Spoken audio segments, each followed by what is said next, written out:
Welcome back to Atlanta and Company. I'm Christine Pilara. Thanks for being here on this Monday morning. It's officially spring. It may not feel like it today, but it is. And what spring brings along, consignment sale season. Every weekend brings a new crop of sales to keep you looking good on a budget.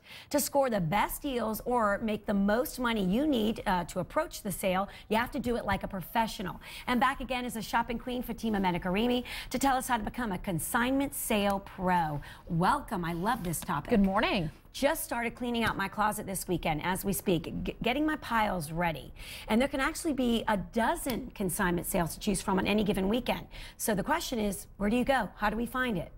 That's right. I mean, there can be so many sales to choose from every weekend, and you really have to plan the season ahead. Whether you're looking to buy or sell, it's best to know what sales that are out there. And the best resource is a website called bargainwatcher.com.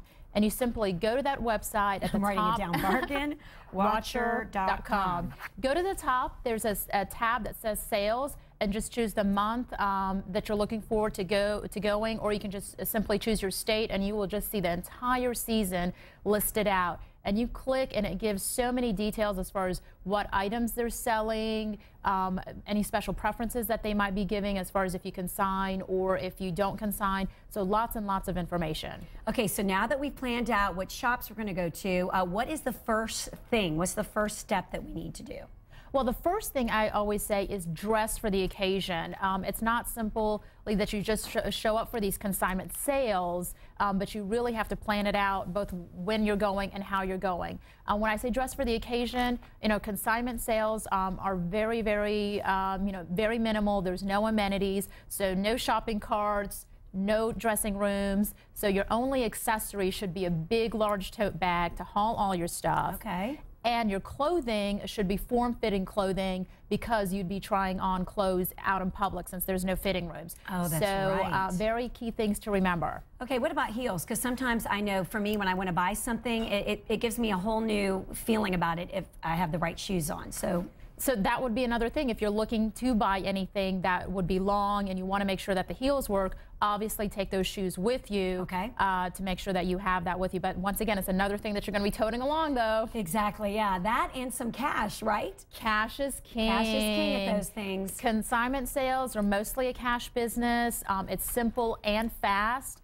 There are a few consignment sales that do take credit cards, but for that convenience, they are going to charge you up to 5% of your total purchase. So really, the best thing to do is to take cash and take it in a variety of denominations with you. Okay, perfect. The next question is, should you make a list, or is it like a treasure hunt? And I will say the times that I've made it like a treasure hunt, even though I bought the cutest pair of Juicy Couture flats for $25, I didn't need them and I've never worn them. So that's $25 that in fact, I'm going to sell them to somebody out there. I'll sell it to you for 20. But so how should we approach it? Really with the necessities, or just go for it? Well, that's right. Going back to what we said earlier about plan ahead, since you know literally what sales you're going to and what they will be selling, then you can decide on what you really need. Does your daughter need some new pants, for example, or do you need some new tops? Or look for sales that your son is a big video gamer and he needs some new video games, so look for sales that are going to be selling video games. Or if you're in the market for baby items, there's sales that just sell baby items, whether it's clothing or bedding or car seats. Well, you shouldn't be buying car seats from, you shouldn't buy car seats or beds used, but any other things, for example, strollers or swings or anything else, you can buy them at great prices at consignment sales. But it's great to have a shopping list. Otherwise, you'll get very easily distracted and overwhelmed, because some of these sales can literally be like acres large, and you can just get, totally like distracted. A kid in a candy store. Exactly. And even though the prices are right, you find that you've spent maybe $100, $150 that you didn't need on items you didn't need, and so you don't want to do that. And then, since it's mostly cash, you've used up all your cash for stuff you didn't need, and then now that you need to buy stuff, you don't have any cash left. Right. Okay, now also, we should mention, it's just like a garage sale. You should actually go early, because people do attend early, and then boom, all the great deals are gone. All the great deals are gone.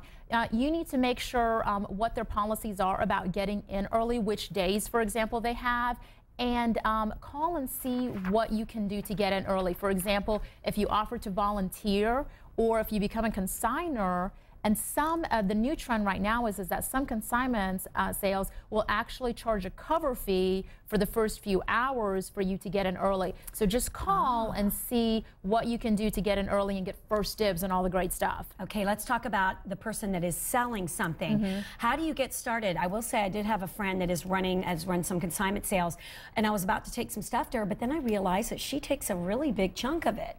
So it almost didn't seem worth it to me, like 50%. Isn't that a little steep? Well, it really depends on the sale, how much they take from you. And you already got started where you said you gathered all your stuff and you washed it and cleaned it. Yeah. And that's the first thing to do, is literally go through your closets, see what you have, and decide which sales that you're going to be selling it as, you know, when you look at the list of items that they have. Okay. And make sure you sign up early, because some of the sales have very few spots available. So once those spots fill up, then there's not going to be any more space for you. Okay, who sets the price though, myself or the consignment store? That can be a combination of what they do, and that's the best thing to do, is to actually read all the policies of the consignment sale before you finally commit, because that will note what the percentages are going to be as far as how much they get and how much you get, if there's any registration fees, your responsibilities, who's going to be tagging the items. Are you going to be responsible, or are they going to be responsible? But those can change. So for example, if you offer to tag all the items yourself, you might get a higher percentage versus if you let them do it. But make sure you understand all of that, so at the end, when you get half of your money, you're not going to be surprised. You know exactly what you're getting. Okay, terrific. I love this topic. Thank you so much for being here, as always. Thank you. And if you'd like some more money-saving tips, ideas, and coupons, visit the Shopping Queen's website at shoppingqueen.com. Tiger Woods